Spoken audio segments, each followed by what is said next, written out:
This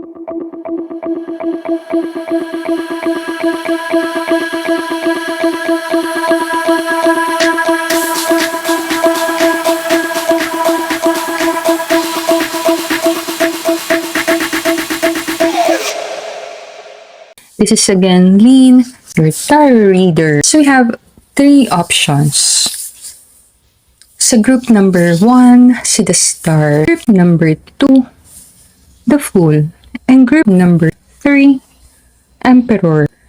And salamat po sa panonood ng video natin. Thank you sa nanood ng last video na in-upload ko. And if bago ka lang sa YouTube channel ko, definitely welcome ka dito. You can hit like and subscribe and comment some part nag-resonate sa reading natin. Thank you din sa nag-follow ng bagong TikTok account ko and thank you sa nag-follow ng Facebook page ko. Thank you din sa members ng Dalisa Superstar. Super na-appreciate ko kayong lahat. And if gusto mo ng reading, personalized, gusto mo na personal reading, sama na ako ng email sa dalisataro@gmail.com or pwede mo din akong i-message sa Facebook page ko, Dalisa Tarot. Yan. I think we're all good. Pwede natin simulan ng reading. Start ako sa'yo, group number 1. Na-represent mo yung sarili mo as the Star. Marami kang pinagdaan ng masakit sa love life. Possible lang, kasi isolation So marami sa inyo, ice queen na talaga. Alam mo yun? Basta ko ice queen, taas ng guard mo. Takot masaktan. Kailangan ng time para makuha yung tiwala mo. So, show up ka sa connection na sa umpisa medyo guarded ka. Hindi ka ganun ka open. Meaning, may pagdududa sa nangyayari. Hindi ka masyado talaga willing pa na mag-invest. Medyo nag-hold back ka ng konti. Pero optimistic ka, meaning nakikita mo yung potential sa connection. Of course, yan si the Star. So marami ka na napaplano sa future ng dalawa. Minsan mayroon siyang energy na idealism. Like, na-imagine mo talaga yung magandang pwede mangyari sa connection. May tendency sobra kang magbigay sa connection. Willing ka mag-sacrifice kahit sarili mo. So, alam mo, malalim ka magmahal. So, show up ka sa connection, medyo nahirapang mag-connect, may takot, may pagdududa. Mataas pa rin yung guard. Ibig sabihin, mataas pa yung boundaries mo. Pero nag-stay ka doon. Hindi ka umaalas. Hindi ka lang masyado pa nag-i-invest. Pinag-aaralan mo pa yung connection. Possible marami sa inyo famous or makikilala ka. Hindi possible maraming tao na magpakita ng interest sa'yo sa loob ng 3 buwan. Pero may nahanap ka na totoo. Hindi lang mababaw lang. Gusto mo yung malalim na connection. Deep emotional connection sa isang tao. Naghanap ka ng spiritual connection. Yung connection na mahirap ipaliwanag. 6 of Wands kasi na-recognize. So meaning, recognition. Kilala mo yung person. So possible, kilala mo na yung person. Isa siyang tao na malakas ang loob. Very passionate na person.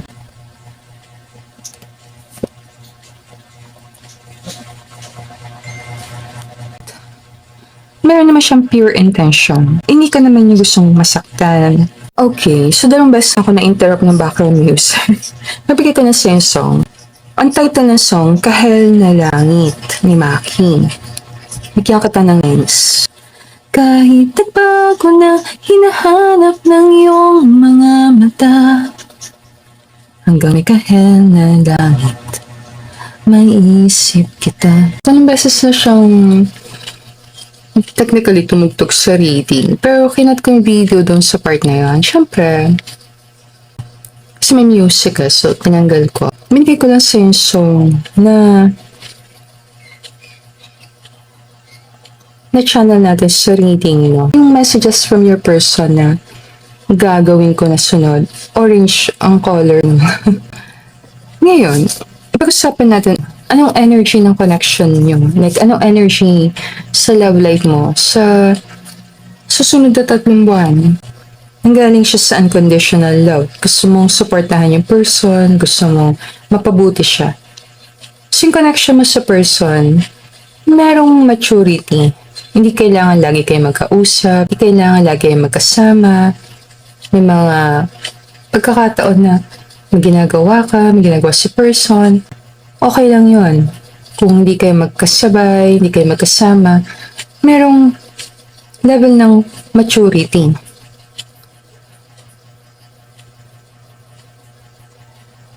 So kung magkausap kayo ni person, pakiramdam mo, nakikinig siya sa'yo ng walang judgment.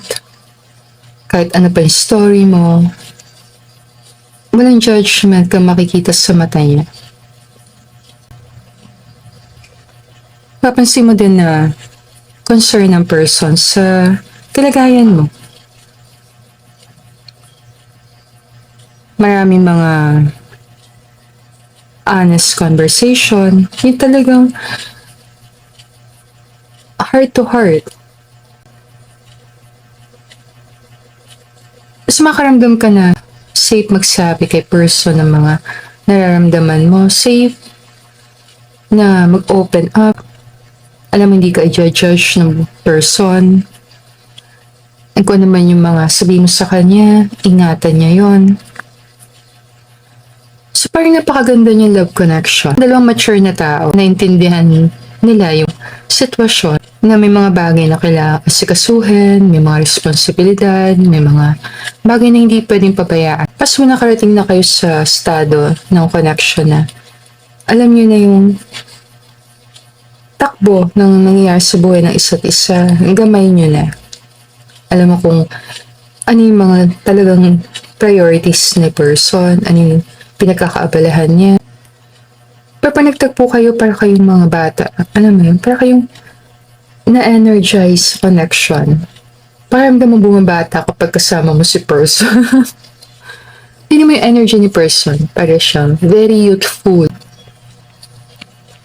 So para kayong mga lovers, alam mo yun? Mga lovers, mga nagtatagong lovers. Buti na kita. Kailangan mong person, kailangan mo ng tao makakausap, kailangan mo ng isang tao nandun para sa'yo, nandun lang siya. Pero na yun siyang connection na may friendship. Ano mo yun? Connection na nanggagaling siya sa pagiging magkaibigan. So, pwede mag-start yung connection nyo as friends. Yung energy lang ng reading, precious ang tao sa nakaraan na matagal mo na kilala. Kaya ang gaan-gaan ng loob mo sa kanya. Marami na kayong pinagsamahan, marami na kayong pinag-usapan, marami na kayong mga sikreto. Kaya marami na kayong bagay na lalaman tungkol sa isa't isa. Kaya medyo sanay ka na sa energy ni person. Pakiramdam mo pag si person ang kausap mo, si person ang ka-chat mo, pakiramdam mo kalmado. Kumakalma ka. Na si person nakakapagpakalma sa'yo. Pag nahirapan ka sa nangyari sa buhay mo, gusto mo laging tumakbo sa tabi niya. Sa iba, parang ginagawa mo si person as diary. Alam mo yun? Human diary. Like, kinukwento mo siya nangyari sa life mo. Sa iba naman, ginagawa mo siyang confidant. Advisor. Hingin ka ng payo sa kanya. Namating na kayo sa level ng connection na hindi na kailangan ng masyadong usap talaga. Nagkakaintindihan kayo kahit hindi kayo nag-uusap. Malalim. Kaya nagagets mo yung pinanggagalingan ni person. Pakiramdam mo si person, meron siyang magandang intention sa'yo. Hindi niya sinasamantalang kahinaan mo. Wala siyang interest na sabihin natin, saktan ka. Possible na maging struggle niyo sa connection. Mas makakompare mo si person, ay feeling mo na lagi kang merong karibal kay person or may makaagaw ng attention ni person. Para si person nag-stand out sa paningin mo. Possible din na maging issue yung attractiveness. Yes, so ikaw or si person very attractive. So nakaka-attract ng ibang tao. Ang struggles nyo din is yung intense passion. Nagiging distraction. Distraction. Ibig sabihin, nawala ka sa focus na kailangan mong gawin. Sa loob ng 3 buwan, in love ka. Ngayon, kung matagal na kayo sa connection, then maganda naman siya. Kung magkasama ka sa bahay, mag-asawa kayo, then para kayong bumalik sa honeymoon phase, ano mo yun? Para kayong bumalik sa umpisa, nung nag-umpisa pa lang kayo ng connection, or parang kakakasal pa lang. So, very intense. Anong payo sa'yo? Pantayin po enjoy mo, syempre. Diba? Enjoy mo connection. Meaning, kung happy yung heart mo, happy kay ni person, wala masama. Maging happy. Diba? Kung may nagmamahal sa'yo, yes, be proud, may nagmamahal sa'yo. Sabi dito, maturity. Di tayo pantay, no? Diba? Ayusin ko nga, di pantay. Kung payo sa'yo, enjoy mo yung connection. Siyempre. Kasi maganda siyang connection, Maganda ko ng isang message. Anong estado ng love life mo sa susunod na 3 buwan? Ayaw ko nakikitang malungkot ka. So, may tao mapapasaya sa'yo. Naseloso. Or seloso. Selos na ako. Pwedeng seloso or selosa. Pwede. Ano okay lang yan? Huwag na sobra. Selos na ako. Baka ikaw yan. Hanggang may kahel na langit. May isip kita. Pangiti lang kita. Pero may isang tao na ayaw ka nakikita malungkot. So gagawin yung lahat ng paraan para mapangiti ka. Medyo may pagkaseloso, may pagkaselosa. Pero okay lang yun. Malalim naman siya magmahal. So, masaya ka sa loob ng 3 buwan. And you have to use your intuition. So, may nagpapasaya sa'yo, may nagpapakilig sa'yo. May taong nalulungkot din pag nalulungkot ka. Sabi niya, ayaw ko nakikita malungkot ka. So, sa tingin ko, kung malungkot ka ngayon, pwede may claim sa susunod na 3 buwan. Hindi na ganito. May tao na nagpapangiti sa'yo. Maturity. Yung connection mo sa person, matutulungan ka din niya mag-grow. Kung very jealous type ka na person, ma-handle mo yung emotions mo. Alam mo yan? Sabi nila yung mga pagdududa natin, yung mga naisip nating negatibo, kumokonekta lang yan sa takot. Wala si nalulungkot ka. Ano yung nararamdaman mo sa katawan mo? Nasaan yung malungkot? Obserbahan mo siya. I-feel mo siya. Huwag mo pansinin yung mga naiisip mo. Hanapin mo siya sa katawan mo. I-feel mo siya. Ito yung parang i-proseso mo yung mga emosyon mo para hindi siya ma-stuck yung energy sa katawan mo. Makawala yung energy na yan. So, pag na-feel mo yung lungkot, kung saan man siya napunta sa katawan mo, i-feel mo siya, mag-stay ka doon. Kung yung lungkot na yun, samahan mo siya. Mag-stay ka doon. Obserbahan mo siya. Hanggang maramdaman mo, unti-unti siya nawawala. Pero hindi siya matambak sa katawan mo. Share ko lang bago ko i-close na reading.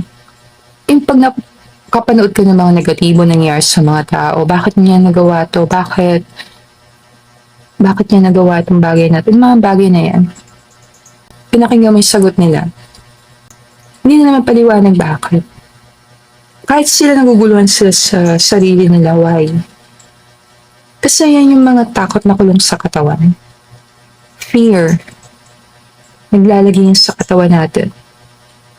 Mga emosyon na yan. Pag hindi mo yan pinansin, nandiyan pa rin yan. So, kung anong emosyon mo, pansinin mo. Yes, pansinin mo siya, i-feel mo siya sa body. Si emosyon, i-connect mo sa body, hanapin mo sa body mo. Obserbahan mo lang siya. Obserbahan. Hayaan mo siyang kusang mawala. Pakaramdam mo parang gumagaan yung pakaramdam mo, then okay na. Bigyan na kita ng payo. Kasi maraming taon, hindi napapansin yun, yung katawan nila, na program na, gumagalaw na ng kusa. Dahil sa sobrang emosyon na nakulong. So, pag nainis ka niyo, mapapansin yung kamay mo kung ano nang ginagawa. Yung iba, pag na sobrang galit, hindi na makontrol ang sarili. Nagwawala. Alam mo yan? Naghahagis. Kahit ayaw naman nila. Bakit ganun ang galaw ng katawan nila? Kasi yung energy na sa body natin, makatulong yan. Isa nakatulong di pag lakad-lakad, exercise, para makawala yung mga trapped energies. Yes. Think ko lang, possibility matrigger nyo isa't isa is nandun pa rin. Yes. But the sun is a very positive card. So meaning, papagiling ka sa mga trauma sa nakaraan sa pamamagitan ng connection na to. Pag lumabas ang trigger mo, na-trigger ka ni person, yan. Yan ay pagkakataon mo. Process ng emosyon na nakulong sa katawan mo. Pero wala na ako add sa reading. Group number 1. Binigyan lang kita ng nakikita ko. Let me know na lang sa comment kung saan part nag-resonate sa reading natin. And thank you sa panonood ng video. If bago ka lang sa channel ko, you can help me grow my channel. And thank you sa pag-comment sa video. I'll see you again on our future reading. Namaste. Excited ka sa paparating na 3 buwan? May nafe-feel ka na pero may magbabago sa love life ko. Feeling ko may taong darating. O nandyan na siya. So sa time na to, focus ka sa pagpapaganda ng sarili mo. Yes, kasi kailangan natin maging honest sa sarili natin eh. Diba? Ang tanong, ikaw ba i-date mo sarili mo? Kailangan masagot mo siya ng confident, yes, why not? And then, magkakaroon ka confidence makipag-date talaga. And kung feel mo, hindi ganun ang pakaramdam mo, let's say lang, that kailangan mong tulungan sa sarili mo.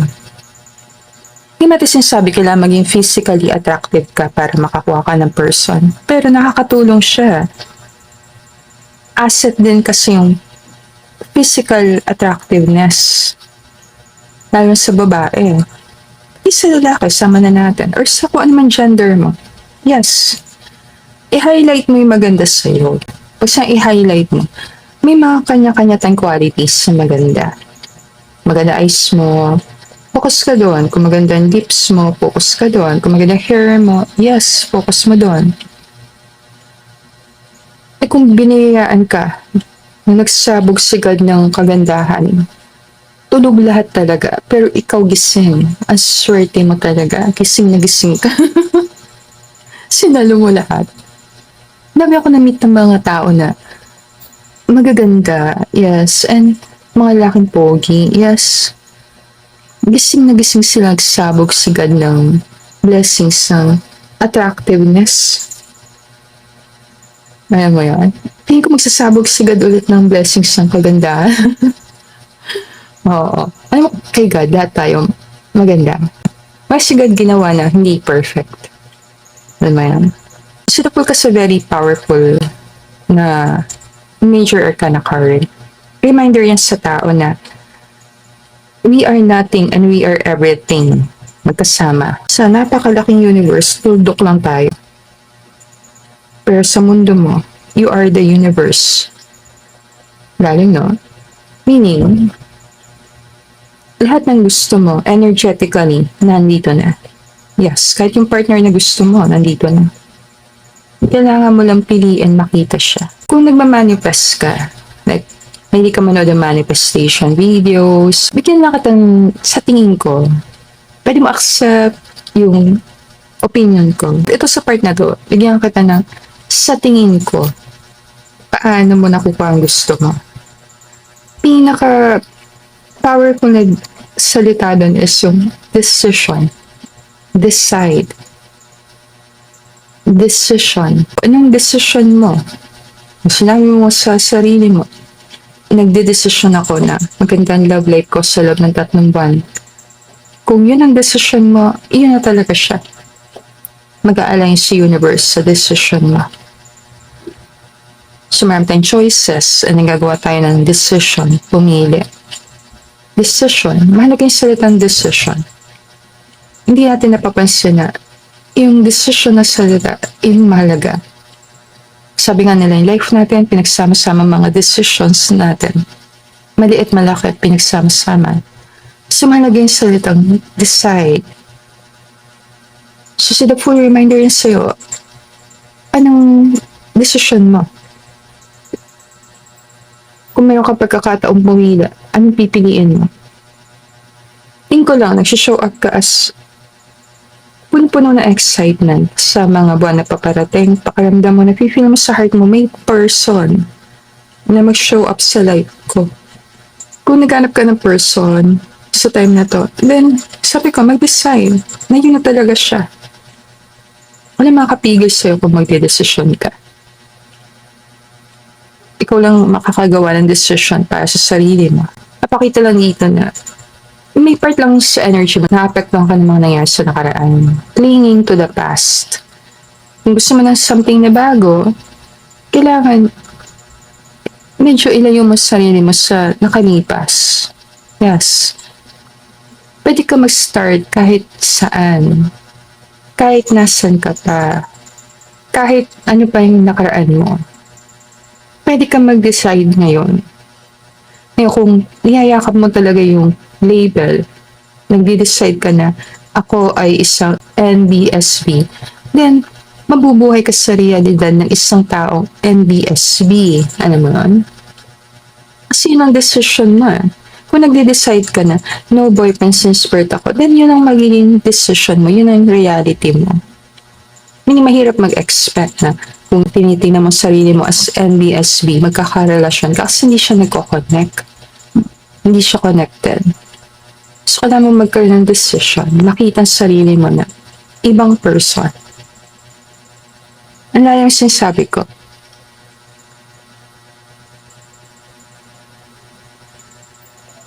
Yung mga labels na yan, mga identities na yan, pag na-attach ka dyan, clinging to the past, na-attach ka sa identity na yan, na kasi man no boyfriend since birth ako so papanindigan mo talaga yan.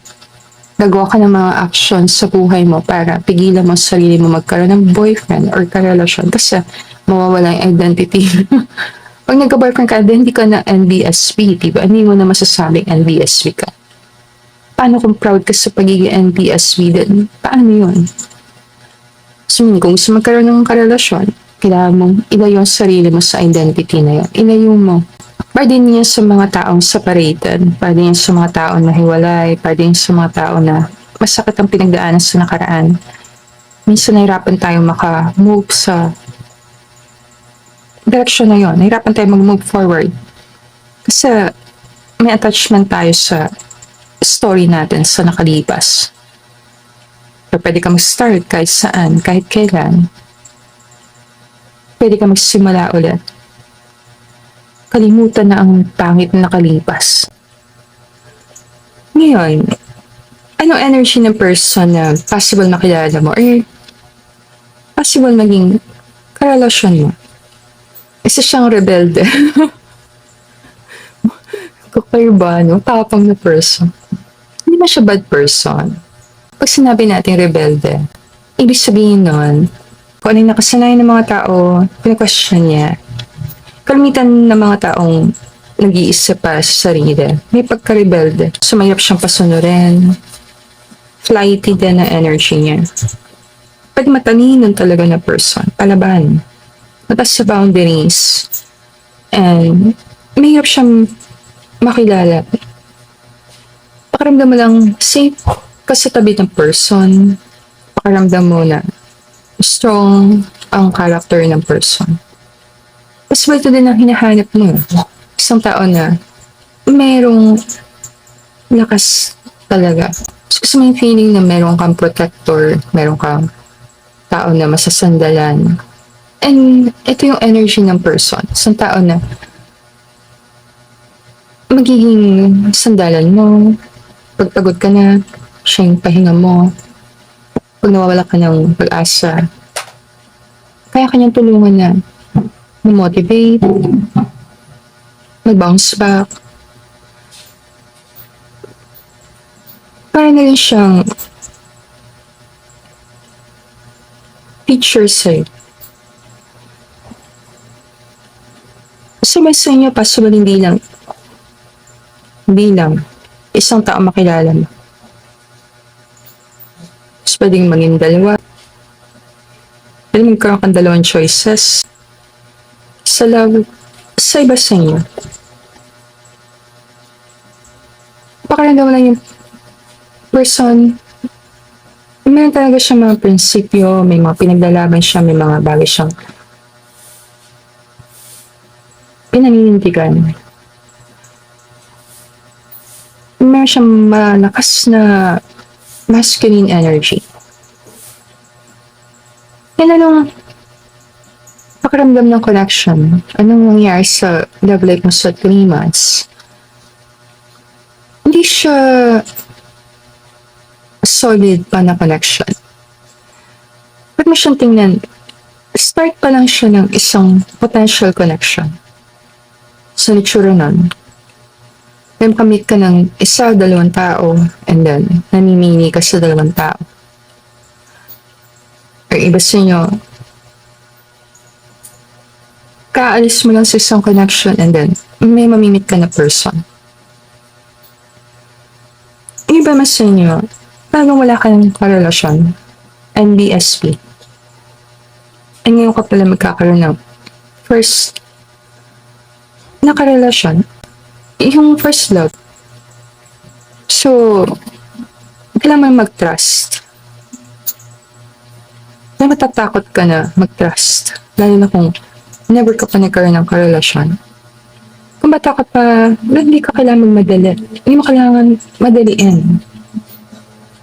Kung nape-pressure ka sa nangyayari sa buhay mo na yung mga kasama mo kasi meron ng anak, may karelasyon na, may pamilya na, hindi mo kailangan ma-pressure.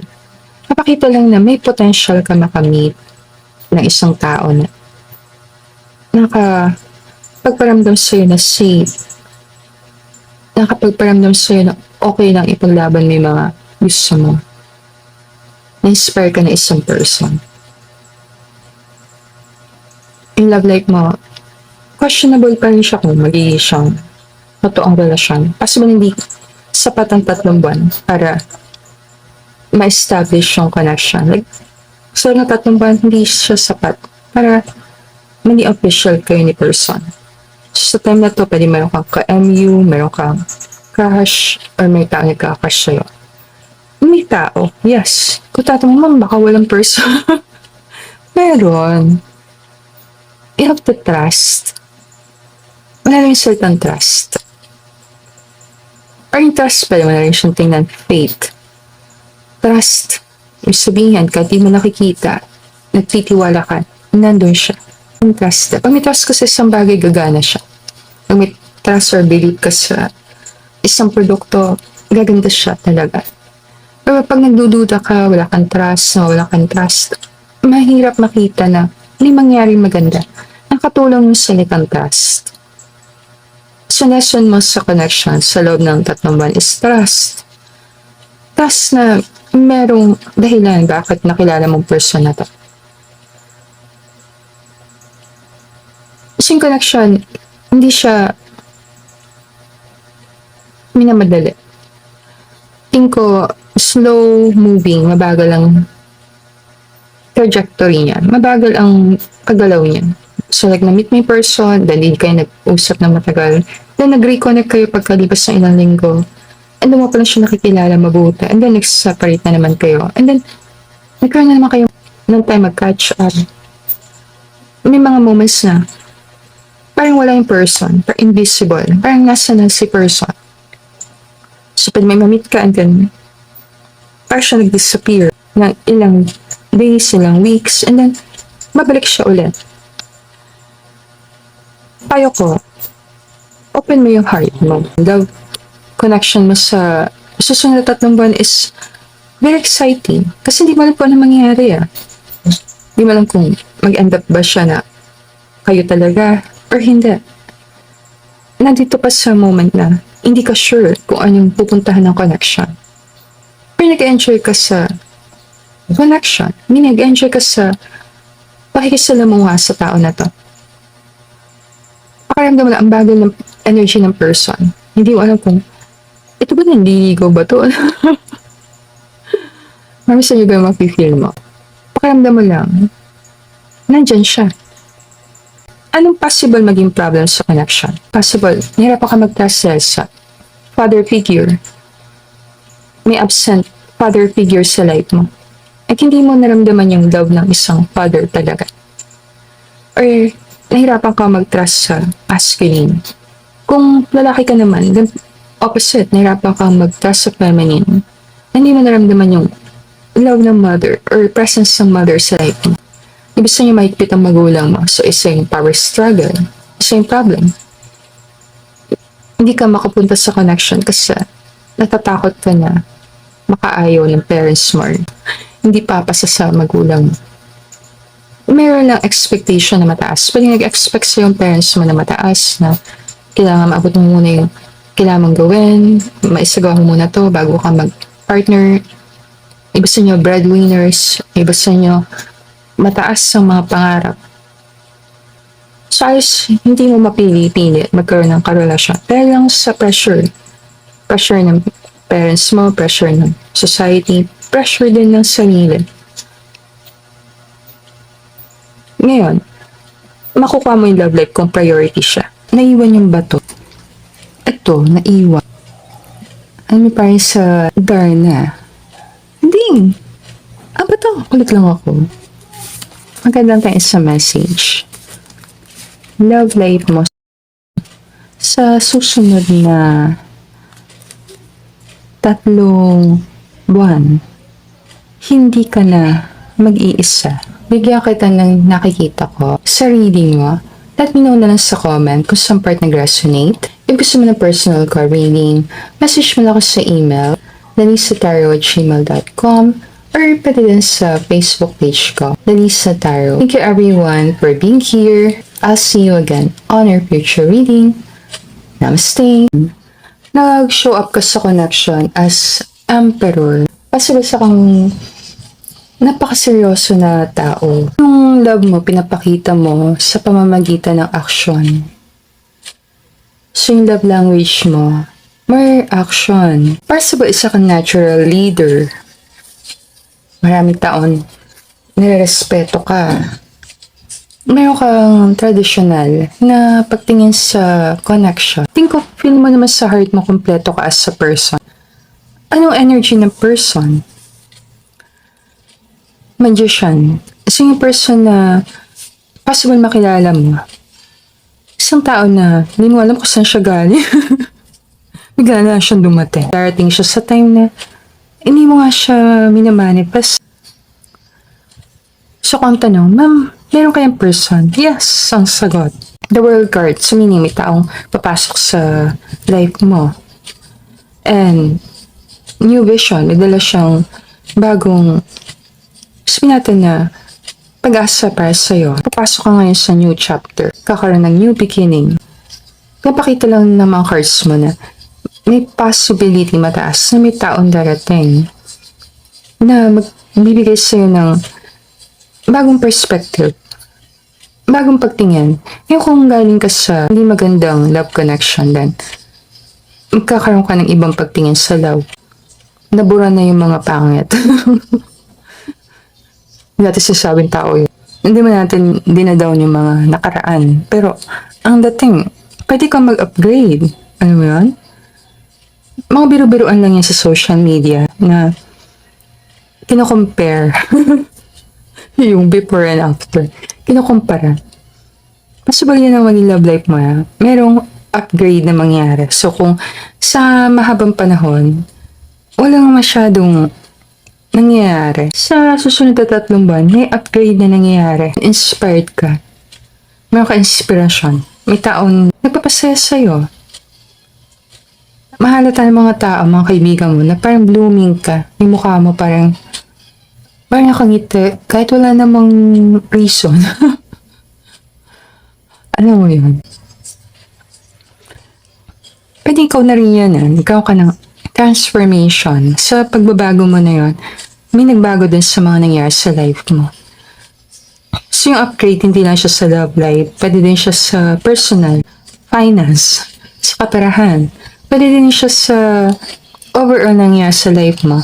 So marami sa inyo, sa next 3 months, pwede malipat ka ng lokasyon, maglipat ka ng bahay, or lumipat ka ng trabaho. May paglipat, may kasama siyang pagbabago. Kasama na rin siya. So, anong pwedeng mangyari dito? Like, kung lumipat ka ng place, pwedeng ma-meet mo siya sa bagong place. Kung lumipat ka ng work, pwedeng ma-meet mo siya sa bagong work. Parang kasabay siya ng paglipat mo. Kung may partner ka ngayon, pwedeng lilipat talaga kayo ng partner mo. Lilipat kayo ng lokasyon. May babaguhin kayo. Para sa pangarap nyo, meron kayong naisip na magandang mangyari sa future. Unti-unti nyo na ginagawa ng paraan para may sagawa siya. May partner ka ngayon, manatili siya na partner mo yung person. Di ba sa inyo kung galing ka sa broken, ayoko sabihin broken relationship. Kung galing ka sa, para lang sa context nitong reading, kasi galing ka sa bad relationship, papunta ka sa good. Energy na connection niya is very exciting. Kasi mga tao parang excited din silang panoorin, excited silang malaman, ano yung next chapter ng life mo. Yung person na darating sa iba sa inyo, kilala. Kaya medyo intriguing. Iba sa inyo, foreigner, yes. Iba sa inyo, pwede ka pa makapunta doon. Sa ibang lugar, like, makapunta ka pa doon. Ngayon, kung yun talagang plano mo, kasi may person ka ngayon ang gusto mong pumunta sa ibang bansa, yung possibility mataas. Pwede kang makapag-travel kasama yung person sa mga malalayong lugar. Possible marami kang mapuntahan. Possible marami kang matuklasan ng mga magagandang lugar. Kung hindi sa ibang bansa, pwede din dito sa Pilipinas. Ano yung possible challenge? Like, ano yung mga possible maging challenge mo sa love life? Envy. Ibigay ko na. Envy. Naman tayong judgment. Possible na maraming tao mainggit. Kung tingnan natin overall, ano yung possible maging challenge talaga is mga tao, ibang tao. Meaning, ikaw as a person, possible nagkakaintindihan kayo. So, kung may partner ka, kayo ng partner mo, nagkakaintindihan kayo. So, love life mo is very smooth, very stable. May protector ka, may taong nandun para sa'yo, may nagtatanggol sa'yo. Kung may partner ka sa time na to, pwede mo na siyang tingnan na ganun pa rin siya sa loob ng 3 buwan. Kasi, Emperor card yan So, Emperor card is more, kung ano yung nangyari, gusto mo siya manatili as yun. Kung wala kang partner, ang maganda sa mga cards mo is papasok ka sa brand new chapter. Sa brand new chapter na yun, marami kang pwede makilala mga tao and kasama na doon yung possible person mo.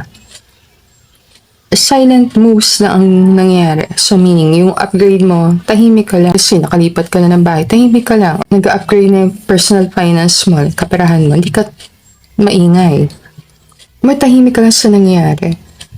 Pero pag nakita ng mga tao, napansin ng mga tao, like mga kaibigan mo, mga tao sa buhay mo, pwede matrigger yung envy sa kanila. Kasi pwede makarinig ng mga negative comments, sa mga bagay na yan. So yun yung magiging challenge. May possibility din na pwede magkaroon ka ng mga feeling mo competition sa person mo. So, envy, jealousy. Yan yung mga challenges. Napakaramdam mo yung person. Baka may iba siyang nakikita na better sa akin. Matitrigger the insecurity. Sabi ko, possible na maging person is very influential or kilala. Or kung yung partner mo yan, pwede yung partner mo ma-upgrade. Pag sa ma-upgrade, mag-level up. And pwede mag-cause yun ng insecurity, jealousy. Kasi pakiramdam mo parang ang dami niya nakikilala ng tao, ang dami niya nakasalamuhan. Pero overall, stable pa rin siya kung may partner ka. Meaning kung may partner ka, stable pa rin yung love connection mo. Kung wala kang partner, papunta ka sa very exciting na part. Choose peace over drama. Yes. Meaning kung ang challenge dito ibang tao, then dali na nun. Pwede mo naman piliin ang sarili mo all the time. So meaning, para sa'yo, kung ano yung sa tingin mo makakabuti para sa'yo, piliin mo. Always naman, pwede mo palitan ng mga kaibigan mo. Kung di sila supportive sa'yo, pakinggan kung bakit. Pakinggan. And tanungin, ano bang incentive nila? Like, anong mapapala nila kung sinasabi nila yung mga bagay na to? Isa kailangan tingnan mo mga tao as anong incentive na kukuha nila sa pagbibigay nito sa akin. Para makita mo yung intention. Kasi mga tao, minsan gumagalaw tayo dahil meron tayong gusto makuha. So, kailangan malaman ano mapapala nila kung sasabihin nila to? Ano makukuha nila kung gagawin nila to? And doon mo makikita yung intention behind those action. Pag doon mo siya tinignan din, magkakaroon ng linaw sa'yo. Clarity. Magkakaroon ng linaw sa'yo. Kung yung sinasabi ng person sa'yo is sa kabubuti mo or sa kabubuti niya. So, kailangan mo lang tingnan na anong incentive. Like, anong mapapala ng person. Ano makukuha niya pag ginawa niya sa bagay. Doon mo makikita. Kung nahirapan ka sa mga tao sa buhay mo, like hindi mo alam kung anong intention nila, mabuti ba or hindi, tingnan mo lang mabuti. Ano bang kukunin nila? Ano bang gusto nila makuha? Doon mo tingnan. Diba? Doon mo siya pakinggan. Kung feeling mo, wala naman mapapala yung person pag sinabi niya to isang bagay na to, wala naman. Then, pwede mo nang tingnan na pwede mo na siyang tingnan as very positive na binibigyan ka niya ng criticism, binibigyan ka niya ng feedback para makatulong sa'yo. Kung sa tingin mo, wala naman siyang makukuha kung gawin niya ito or sabihin niya ito. Pag ginagawa pa rin yan, then pwede mo na siyang tingnan na concern ng person na gusto ka niya mapabuti. Bigyan na kitang ideya kung anong pwede mong gawin. Tingnan mo kung anong incentive, yung salita, incentive, anong makukuha ng person. Pwede marami sa inyo magkaka-incentive ka. Kanina ko binabanggit yung salita, incentive. Magkaka-incentive ka, like, kaka-bonus ka, mag-upgrade yung life mo, makukuha mo yung bonus na hinihintay mo. Yung money na yon, kung ano man yung hinihintay mo na big na yon. Emperor ang energy mo sa reading, focus ka talaga sa finances. Halos secondary na nga lang yung love life. Pangalawa na lang yung love sa energy mo. Papakita lang na dahil nag-upgrade ka, level up ka, syempre mag-level up lahat ng aspeto ng life mo. Sumasabay yan. Energy yan. So kapag gumaganda sa isang aspeto, pwede niyang humawas sa iba. So kung maganda yung kaperahan mo, pwede yung gumanda din love life mo. Meron kang inspiration. And yung inspiration mo na yun, talagang tumutulong sa'yo para mabago mo rin yung nangyari sa life mo. Hindi ko maraming drama sa life mo kasi maraming background noise sa reading mo. Napansin ko lang, inspiration niyo isa't isa. Na-inspire ka sa kanya, na-inspire siya sa'yo. Pag nagle-level up ka, sumasabay siya, gusto niya din mag-level up. Kung mag-partner kayo, di maganda to. Maghihilahan kayo pataas ng partner niyo. So, yung love connection mo is very inspirational, very challenging. Yung mga tao nagpapasakit ng ulo mo. Pero tahimik ka lang Maganda tayo dito. Anything. Love life mo. Say something. Hindi, no. Huwag kang magsalita. Bagiti lang kita. Mas tahimik ka lang Marami dito, tahimik ka lang, may love life ka na. Or tahimik ka lang, meron ka ng love connection. Or yung talagang love connection, hindi mo pwede pagsabi. Secret lang talaga siya. Kung very controversial person ang partner mo, then ayaw mo talaga ipagsabi. Like, pinaprotektahan mo privacy ng person. Or pinaprotektahan mo din yung personal life mo. Ayaw mo siyang maging sentro ng intriga, sentro ng usap-usapan. Alam mo na yung love life mo is very special sa'yo. And sa'yo na lang talaga siya. So kung may boyfriend ka, hindi ka masyadong kukwento tungkol sa boyfriend mo. Or kung may girlfriend, hindi ka masyadong kukwento sa girlfriend mo. Pero pag nalaman nila kung sino, nalaman nila information, pwede magulat sila sa karelasyon mo. Pwede magulat marami sa mga kaibigan mo na ito palang partner mo. Pwede magkaroon ka ng revelation. Yan. Meron sa yung kakaka-revelation. Yung parang reveal. Na, i-flex mo talaga. I-flex mo yung person mo. Pakiramdam lang ng mga tao sa paligid mo. Para ka nag-upgrade. Para ka nag-level up. Parang ibang klase yung love life mo. Kung same, sa mahabang panahon, nakasanayan nila na ganito klase mga tao na titipuhan mo. Parang iba yung nakikita nila ngayon. Parang malayo siya sa nakasanayan nila.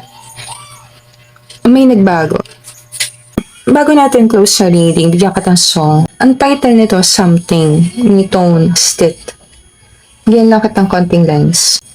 Should have known better, slow it down, 'cause I feel you needed time. But I kept saying, this could be something, this could be something, this could be something, this could be. Bigyan lang kita ng song. So yung love life mo, could be something. This could be something. Ano mo yan? Pwede kasi siya maging something, like pwede siya maging connection. Always yung choice nasa sayo. Tingin ko lang, maganda siya yung susunod na 3 buwan. Always ang desisyon na sa'yo. Always mapayo ka maging optimistic, yes. Or may person lang doon na nagbibigay inspiration sa'yo. And this could be something. This could be something. This could be something. Alam mo yan? Sabihin sa'yo ng friend mo, friend, baka something na yan. May something doon. May something. May something lang. Meaning, may something na maganda na pwedeng mangyari. Siguro kailangan pa ng more time. More lang time para mas gumanda siya. Para lang siyang start ng something na maganda. Ganun ko siya nakikita. But you have to use your intuition sa reading natin. Let me know na lang sa comment kung saan part nag-resonate. And if gusto mo ng personal card reading, send mo na ako ng email sa email address ko, lalisataro@gmail.com, or pwede din sa Facebook page ko, Lalisa Taro. Thank you everyone for watching the video. I'll see you again on our future reading. Namaste!